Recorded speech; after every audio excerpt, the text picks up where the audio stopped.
Hello yes welcome to my work creative. ఇంతకుముందు వీడియోలో మనం ఏ విధంగా నెట్ బ్లౌజ్‌కి అయితే వర్క్ ఏ విధంగా చేసుకోవాలో చూసాం కదండీ. ఇప్పుడైతే మనం ఈ వీడియోలో ఎట్ ఏ టైమ్ 2 హ్యాండ్స్‌కి ఏ విధంగా పెట్టుకోవాలో చూద్దామండి. ఫ్యూజింగ్ పేపర్ గానీ, నెట్ ఫ్యాబ్రిక్ కానీ ఏదైనా. అయితే నేను ఇప్పుడైతే ఒకటి ఫ్యాబ్రిక్ అయితే పెట్టాను. ఇది అయితే ప్యూర్ పట్టు అని చెప్పేసి చెప్పారు కస్టమరు. క్లాత్ అయితే ఈ విధంగా ఉంది.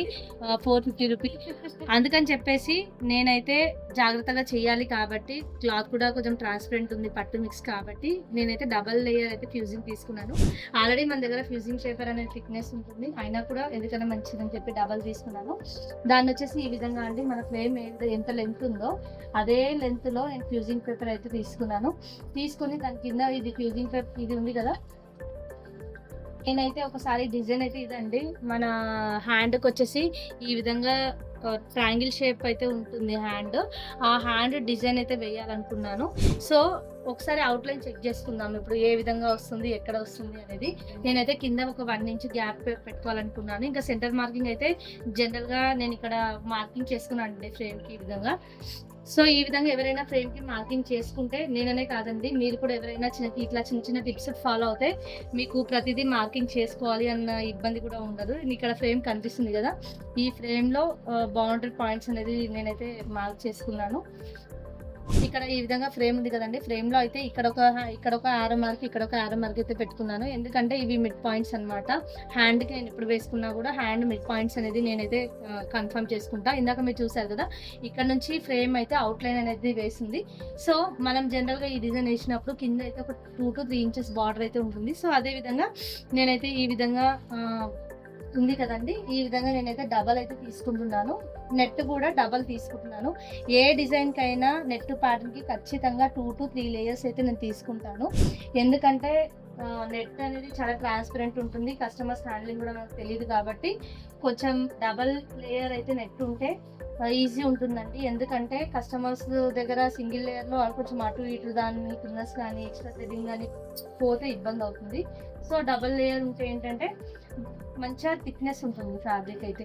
ఇప్పుడు చూస్తున్నారు కదండి, ఫ్రేమ్ అయితే నేను నిదానంగా లిఫ్ట్ చేసేసి దాని కింద అయితే పెట్టేస్తాను.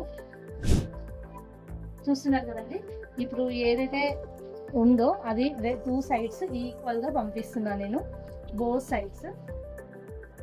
ఇక్కడ బ్యాక్ సైడ్ కూడా చూస్తున్నాను, ఎందుకంటే నెట్ కాబట్టి మళ్ళీ మనం నెట్ తీసుకురాలేము కదా, అందుకే మళ్ళీ ఒకసారి క్రాస్ చెక్ చేస్తున్నాను. ఇక్కడ చూసినట్టయితే ఈ విధంగా ఇక్కడ కరెక్ట్గా ఫ్రేమ్కి కొంచెం పైన ఉంది. సో స్క్వేర్ అయితే మధ్యలో కిందనే ఉంటుంది. అదే విధంగా నేను మార్క్ అయితే చేసుకున్నాను. ఇక్కడ ఏ విధంగా అయితే ఇక్కడ ఫ్రేమ్కి కింద ఉందో ఇక్కడ వరకు, సో ఇక్కడ కూడా అదే విధంగా ఉండేలాగా చూసుకుంటున్నాను. సో ఈ విధంగా అయితే నేను చూసుకున్నానండి. ఇప్పుడు డిజైన్ అయితే స్టార్ట్ చేస్తున్నాను. చూస్తున్నారు కదండి, ఈ డిజైన్ వేసేటప్పుడు మాత్రం ఇక్కడే నేను ఉంటాను. ఎందుకంటే ఈ బౌండరీ పాయింట్స్ కానీ లేదంటే అవుట్లైన్ కానీ నెట్ క్రాస్ వెళ్ళిపోయింది అనుకోండి, డిజైన్ అయితే అవుట్ అయిపోతుంది. సో అందుకని చెప్పేసి ఖచ్చితంగా నేను ఇక్కడే ఉండి జాగ్రత్తగా అబ్జర్వ్ చేస్తాను. ఇప్పుడైతే అవుట్లైన్ వర్క్ అయిపోయిందండి. అవుట్లైన్ వర్క్ అయిపోయిన తర్వాత బార్డర్ లైన్ అయితే ఇప్పుడు వేయడానికి వస్తుంది. నేనైతే ఇప్పుడు ఏం చేస్తానంటే స్టాప్ బటన్ క్లిక్ చేసుకొని మళ్ళీ స్టెప్ అయితే వెనక్కి వెళ్తాను, 1 స్టెప్. ఎందుకంటే ఇప్పుడు నెక్స్ట్ మన పొజిషన్ వచ్చేసి నెట్ కట్ చేయాలండి. నెట్ కట్ చేయాలంటే మనకు కింద కరెక్ట్గా నెట్ ఉందా లేదా, మనం ఎట్లా పెట్టాము అనే పొజిషన్ కూడా కరెక్ట్గా ఇంపార్టెంట్ కదా, అది కూడా నేను చెక్ చేసుకుని నెట్ కట్ చేసుకుంటాను. ఇక్కడ చూస్తున్నారు కదండి, ఇక్కడ ఏదైతే ఉందో ఇప్పుడు నేను ఇక్కడ ఫింగర్ పెడుతున్నాను. ఫింగర్ పెడితే డబల్ నెట్ అయితే నాకు ఇక్కడ టచ్ అవుతుంది. ఇక్కడ నేను పెట్టినప్పుడు మీరు కూడా అబ్జర్వ్ చేసి ఇక్కడ కనిపిస్తుందండి, ఇది టచ్ అయితే అవుతుంది. మన దగ్గర ఉంటుంది కదండి, ఇది స్టిచ్ రిమూవర్, సీమర్ అంటాము. నెక్స్ట్ వచ్చేసి ఇది బెండ్ సీజర్. సో ఇవైతే ఖచ్చితంగా ఎవరైనా ఎంబ్రాయిడరీ మిషన్ చేసే వాళ్ళ దగ్గర అయితే ఉంటాయి. సో ఇది ఏదైతే మార్కింగ్ ఉందో దాని మార్కింగ్ ఫస్ట్ అయితే 1 లేయర్ అయితే నేను ఈ విధంగా తీసుకుంటున్నాను, చెక్ చేస్తున్నాను నెట్ అక్కడ ఉందా లేదా అనేది. ఇంకొకటి మీరు ఇక్కడ అబ్జర్వ్ చేయాల్సిన విషయం ఏంటంటే, ఇది ఏదైతే డాట్ ఉందో ఆ డాట్ విధంగా జాగ్రత్తగా తీసుకోవాలండి నెట్. ఎందుకంటే అలా తీసుకోకపోతే నెట్ పైన లేయర్ ఒకటి కట్ అవుతుంది, కింద లేయర్ అలాగే ఉంటుంది. సో మనకు నెట్ అయితే డబల్ లేయర్ రావాలి. ఇంకొక విషయం ఏంటంటే మరీ దాన్ని దగ్గరగా కూడా కట్ చేయొద్దు, ఎందుకంటే మళ్ళీ దానిపైన వర్క్ అయితే వస్తుంది కదా. సో అందుకని చెప్పేసి మనమైతే జాగ్రత్తగా కట్ చేసుకుంటే బెటర్.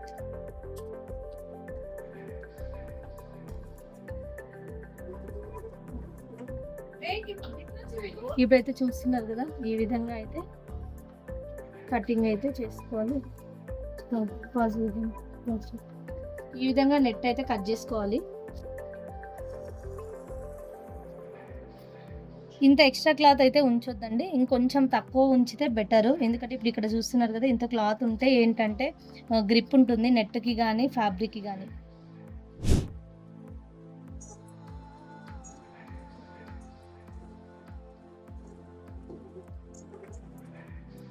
ఇంకా ఏమైనా ఎక్సెస్ క్లాత్ ఉంటే మనం వర్క్ అయిన తర్వాత కూడా నిదానంగా చూసి సాల్డింగ్ మిషన్తో అయినా, లేదంటే మన అగరబత్తి స్టిక్తో అయినా, ఇంకా లేదు అంటే సిజర్తో అయినా కూడా మనం నీట్గా అయితే కట్ చేసుకోవచ్చు. కుదిరినంత ఇప్పుడు చేసుకుంటే ఏంటంటే మనకు డిస్టర్బెన్స్ అయితే ఉండదు.